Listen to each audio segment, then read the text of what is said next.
a country with rule of law, you have to worry about getting lawyered up. In China, you don't get lawyered up. You get Googled out.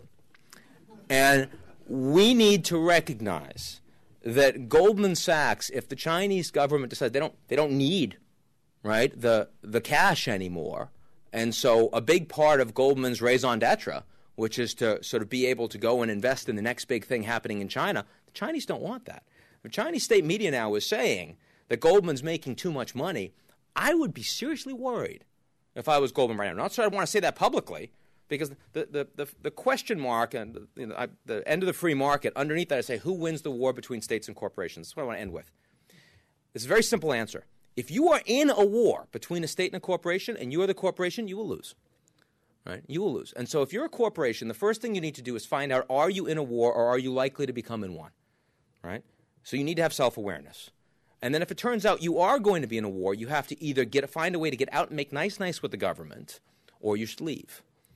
This has happened before. International oil corporations used to be able to go to a dictator, cut a nice deal with him, throw him some millions of dollars, put a straw in the land, and take cash out. Just suck cash right out of the country. It worked very well for them until the dictators realized that they could create their own straws.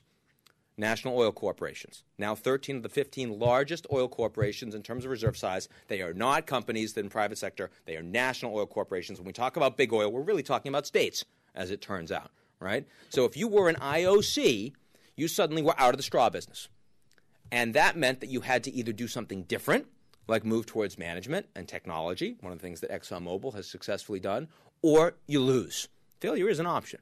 Right? And I think that what Western multinationals investing in China, Steve Ballmer among them, and probably Goldman Sachs soon, are going to have to realize that the old way of doing business is going to put them directly in confrontation with the state. So they're going to have to adapt or they're going to lose. And some of them will adapt. Some of them will lose. And I don't think we're quite conscious of that yet. So that's it for me, and I'm looking forward to the discussion. Thank you.